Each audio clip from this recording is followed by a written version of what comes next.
Hi everyone.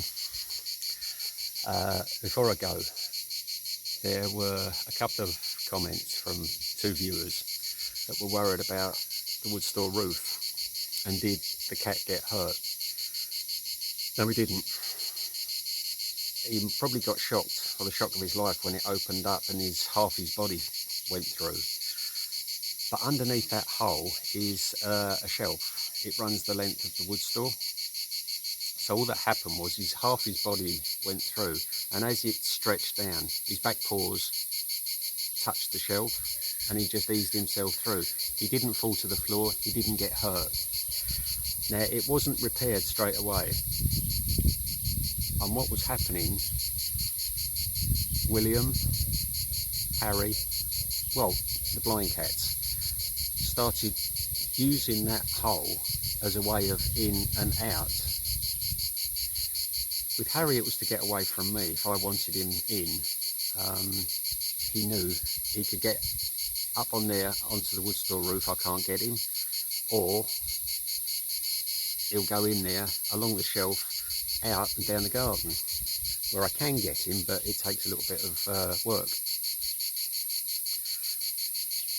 They don't get cut. They don't just dive in there and go for it. They go in slowly. Now, if they feel anything sharp or pain, they back off and they'll assess the situation and they'll try it maybe from a different angle, but they will keep trying. The other thing they've done is on the edge of that corrugated sheeting, where the cats have walked on it and it's got no strength now, and it's flexed, bent, moved.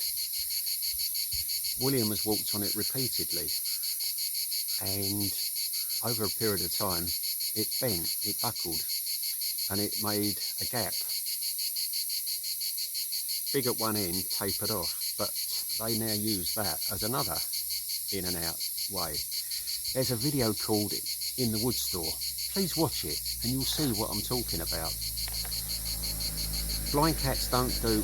the other thing is, if I do block it off, which I did, that causes frustration, and then they will they will see how they can, if there is another way out. It's like with the fence.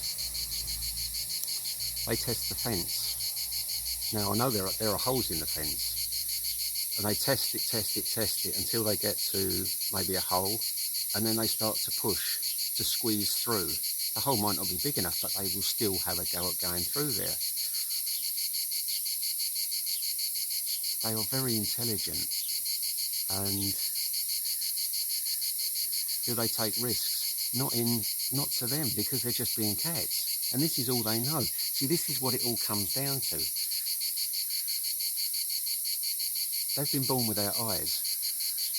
This is all they know, and they've adapted their lives to what they've got now.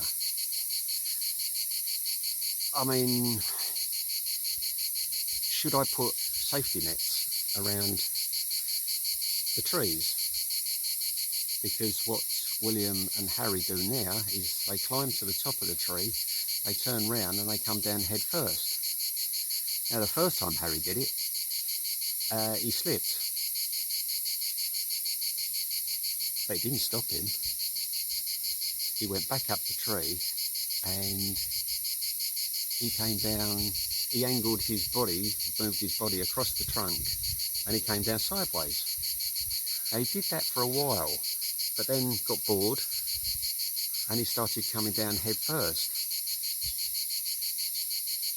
And to do that, he was using the claws from his front paws.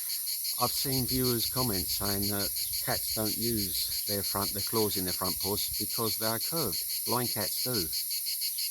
Their claws are out all the time when they're climbing. Front paws, back paws.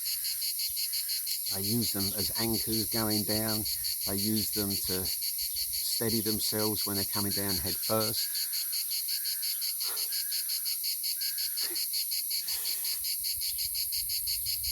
You're looking at it logically, and this is not a logical channel. This is not a logical subject. I'm probably not. I'm probably totally illogical as well, because I believe in giving blind cats a chance to live their lives as regular cats. They've adapted their lives to live as regular cats. They use their instincts. They use their senses. They don't know anything different now. This is them. This is what they do. They sniff out everything. You've seen it. Everything is mentally mapped out.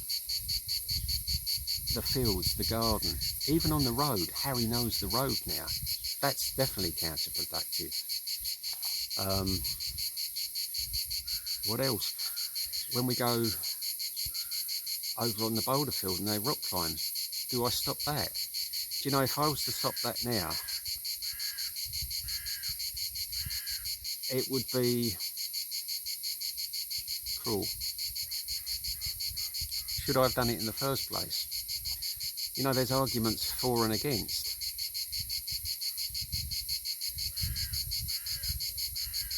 I'm proud of my cats.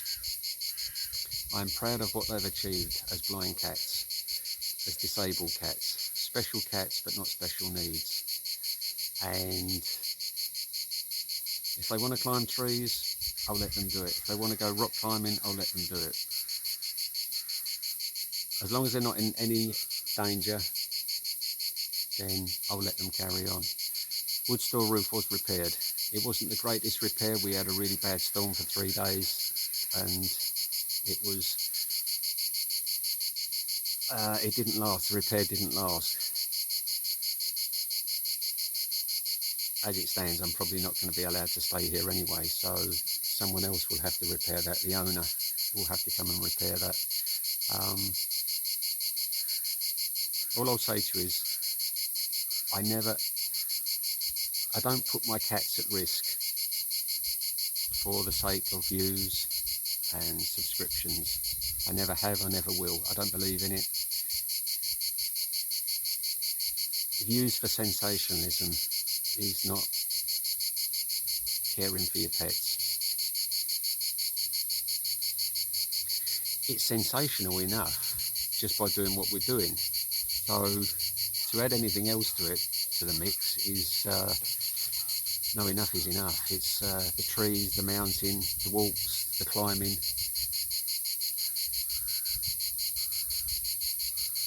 Their escapades, it's enough. Right, everyone, I have to go and start making arrangements, so hopefully I'll talk to you all soon. If not, I will be in touch as soon as I can. Stay well, everyone.